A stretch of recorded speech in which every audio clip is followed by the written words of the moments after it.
যারা সীমা লঙ্ঘন করেছে তাদের সাজা দিতে হবে, এই কথাটা বিএনপিকে স্ট্রংলি বলতে হবে। উদারতায় বিএনপি জীবনে সফল হয় নাই। একটা ভুলে, তাদের শুধু চিন্তার ভুলে, পরিকল্পনার ভুলে তারা ব্যর্থ হওয়ার কারণে 28 অক্টোবর আজকে নেতাকর্মীরা সেই ক্রেডিটটা নিতে পারছে না। আপনি যদি এখানে দুটো লেন্স, একটা হচ্ছে আমরা সাধারণ জনগণ, তাদের লেন্স থেকে দেখা, আরেকটা হচ্ছে BNP as a political party from political perspective. মানে আমি আমার অ্যানালাইসিস থেকে আমি বলছি কথাটা, কোনো পক্ষপাতী হয়ে না। সো সাধারণ জনগণ তাদের চিন্তা চেতনা হচ্ছে এরকম যে বিএনপিকে আন্দোলনের পূর্বে 5 তারিখের পূর্বে আমরা একরকম দেখেছি, জামায়াত ইসলামীকে 5 তারিখের পূর্বে আমরা একরকম দেখেছি।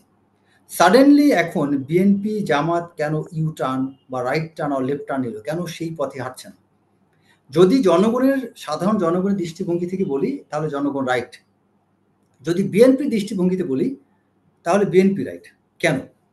কারণ হচ্ছে যে একটা পলিটিক্যাল পার্টি বিএনপিকে নিয়ে কিন্তু আওয়ামী লীগ তথা ভারত তথা অনেক জায়গায় একটা পারসেপশন ছিল যে বিএনপি যদি, আওয়ামী লীগ যদি ক্ষমতা না থাকে অথবা বিএনপি যদি ক্ষমতা আসে বা বিএনপি যদি কখনো একটা স্ট্রং ফুটহোল্ড পায়, তাহলে আওয়ামী লীগের উপর তারা চড়াও হবে, আওয়ামী লীগকে হত্যা, খুন অনেক কিছু করবে, বাংলাদেশে অনেক কিছু কায়েম হয়ে যাবে।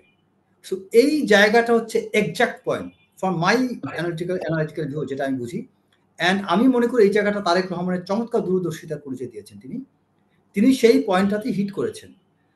একটা বিষয় হচ্ছে কি, যে ধারণা আপনার সম্পর্কে যে লেবেলটা হয়েছে, যে লেবেলিং হয়েছে বা আপনার সম্পর্কে মানুষের যে পারসেপশন হয়েছে, শেখ হাসিনার মতো গোয়ার প্রকৃতি মানুষ হলে করে কি ওইটা কি নিয়ে সে সামনে আগাবে, নো পারসেপশন চেঞ্জ, আমি নিজেকে শুধরাবো না। বাট এটা তারেক রহমান খুব সুন্দর একটা জিনিস শিক্ষণীয় এখানে একটা প্ল্যাটফর্ম রেখেছেন, যে তিনি বুঝাতে চাচ্ছেন যে দেখো আমরা এখন মারতে পারি, কাটতে পারি, বা আমরা অনেক কিছু করার সুযোগ আছে, আমরা সেটা করছি না। কারণ আপনাকে এটা বিশ্বাস করতেই হবে, বিএনপির জন্য সবচেয়ে বড় রাইভেল হচ্ছে আওয়ামী লীগ, আওয়ামী লীগের জন্য সবচেয়ে বিগেস্ট রাইভেল হচ্ছে কিন্তু বিএনপি। সো একটা রাইভেল আরেকটা রাইভেলকে কিন্তু কখনোই সে মানে নিজের থেকে আগ বাড়িয়ে সুযোগ দিবে না। তাহলে বিএনপি কেন এই স্পেসটা দিচ্ছে? এই স্পেসটা দেওয়া মানে আওয়ামী লীগকে ফ্যাসিলিটেট করার জন্য না, এটা বিএনপিকেই ফ্যাসিলিটেট করার জন্য।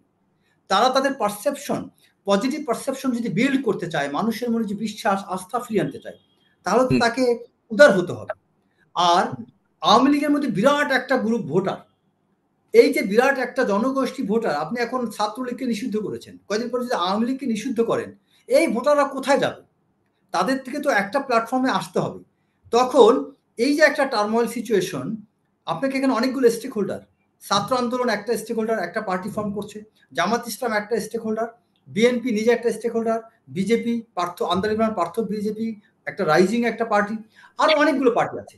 এই আওয়ামী লীগটা তখন বিএনপিতে না যেয়ে এই আওয়ামী লীগের যারা এখন নেতাকর্মী যারা আছেন, যাদের মনে করেন এখন আওয়ামী লীগ যদি নিষিদ্ধ হয়, ছাত্রলীগ নিষিদ্ধ হয়ে গিয়েছে, তারা যদি আওয়ামী লীগের মতো নেতৃত্ব, আওয়ামী লীগের কোনো নেতৃত্ব না পান, তখন শেখ হাসিনা আসলো না। আওয়ামী লীগ এমন একটা দল, শেখ হাসিনা ছাড়া আওয়ামী লীগে কেউ নাই। আপনি যদি শেখ হাসিনার কথা বলেন, আচ্ছা আপনার শেখ হাসিনা, চিন্তা করে দেখেন কে, who you don't find anybody. But if you think about Khaleda Zia, আপনার খালেদা জিয়া, তারেক রহমান, তারপরে তারেক রহমান, আপনার দ্যাট জোবায়দা রহমান, তারপরে Zaima, you get the hierarchical ইয়েটা পেয়ে যাচ্ছেন আপনি। যখনই আপনি একটা নেতার নাম নিচ্ছেন, যখনই খালেদা জিয়ার নাম নেন, অল্টারনেটিভ কামস। যখনই আপনি তারেক রহমানের নাম নেন, অল্টারনেটিভ কামস। যখনই আপনি জোবায়দা রহমানের নাম নেন, নেক্সট ধাপ চলে আসছে। সো আওয়ামী লীগে কিন্তু সেটা নেই। আপনি যখনই শেখ হাসিনা বলেন, শেখ হাসিনার পরে আপনার মধ্যে কনফ্লিকশন কাজ করে। এটা কি জয় না পুতুল, জয় না পুতুল, না শেখ সেলিম না শেখ হেলাল, না তাপস না পরশ, কে? অনেকগুলো নাম আসে। সো এই বিষয়গুলোর কারণে আওয়ামী লীগের যে বিরাট একটা গ্রুপ, তারা কিন্তু শেখ হাসিনা ছাড়া গার্ডিয়ান, শেখ হাসিনা নয় মানে গার্ডিয়ান। এখন এই গার্ডিয়ান ছাড়া এই জনগোষ্ঠী, এত বড় একটা ভোটার গ্রুপ, এটা কই যাবে?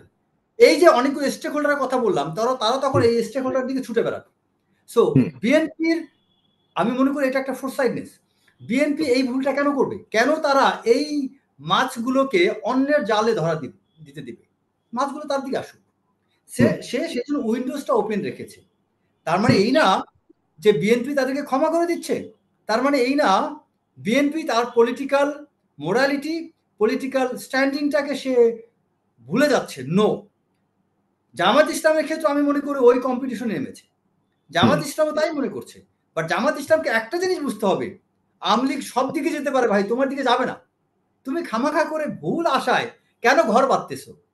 বিএনপি কিছুটা করতে পারলেও জামাতের দিকে চালা যাবে না, কারণ বিএনপি আওয়ামী লীগের রাইভেল হলেও জামাতকে আওয়ামী লীগ শত্রু মনে করে, রাইভেল মনে করে না। ব্যাপারটা বুঝবে।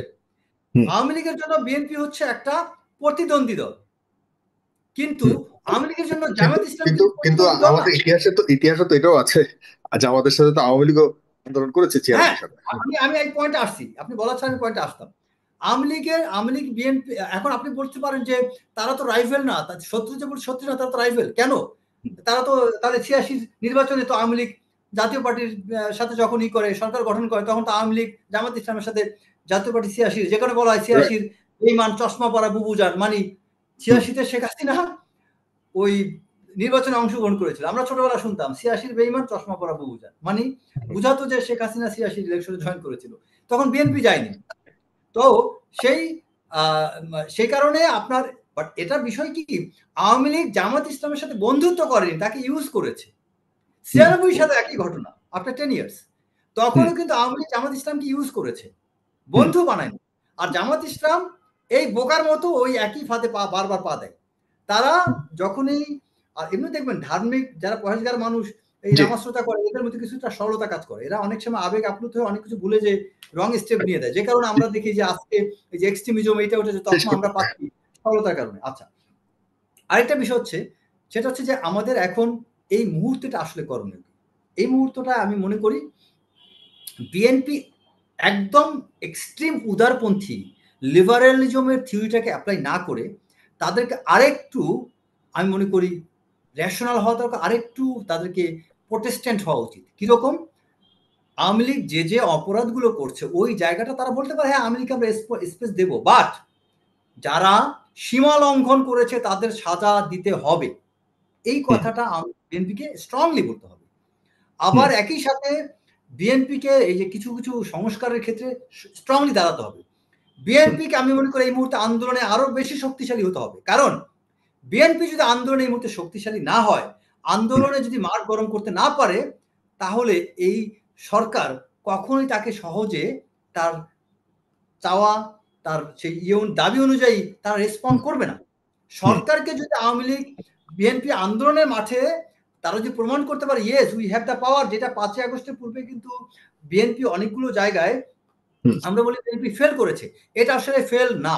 5ই আগস্টের পূর্বে অনেকগুলো ডিনামিক্স, অনেকগুলো ঘটনা আছে, যে ঘটনার কারণে, যেমন ধরেন কথা আমরা 28শে অক্টোবরের কথা যদি বলি 2023, বিএনপি কিন্তু সেদিনে বাংলাদেশে দাবার গুটি আপনার পাশার গুটি চেঞ্জ করে দিতে পারতেন 28শে অক্টোবর। কি কারণে?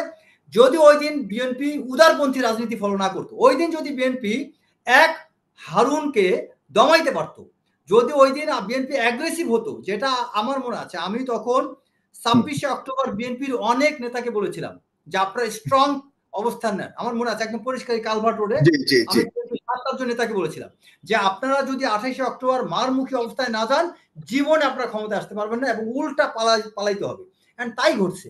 সো বিএনপি যে উদার হচ্ছে, উদারতায় বিএনপি জীবনে সফল হয় নাই।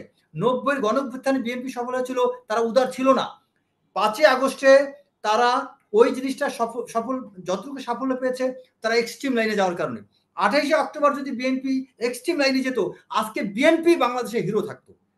তারা শুধু একটা চিন্তার ভুলে, তাদের মাঠের কর্মীরা অনেক কষ্ট করছে, যে বকুল ভাই জানে, বিএনপির যুব দল, ছাত্র দল, স্বেচ্ছাসেবক দল, সব নেতারা মাঠে অনেক কষ্ট করছে। তাদের ত্যাগ অন্য কারোর সাথে তুলনা করার যোগ্য হবে না, তাদের ত্যাগ অনেক বেশি। কিন্তু একটা কথা ছাড়া, দিন শেষে আপনি কি খেলা খেললেন? সেই জায়গাটা বিএনপি শুধু এই একটা ভুলে, তাদের শুধু চিন্তার ভুলে, পরিকল্পনার ভুলে তারা ব্যর্থ হওয়ার কারণে 28শে অক্টোবর আজকে নেতা কর্মীরা সেই ক্রেডিটটা নিতে পারছে না। এটা আমি উপর লেভেলের নির্দেশগত ভুল ছিল। বিএনপি নেতা কর্মীকে যারা বলে কাপুরুষ, বিএনপি নেতা কর্মীরা বলে যে আন্দোলন করতে পারে, এটা রং। বিএনপি নেতা কর্মীরা যথেষ্ট সাহসী, বাট সমস্যাটা ছিল পলিসিতে তাদের ভুল ছিল।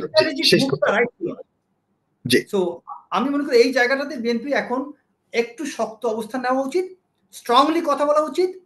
সব জায়গায় নরম সুরে কথা বলে সবকিছু হয় না। ধন্যবাদ।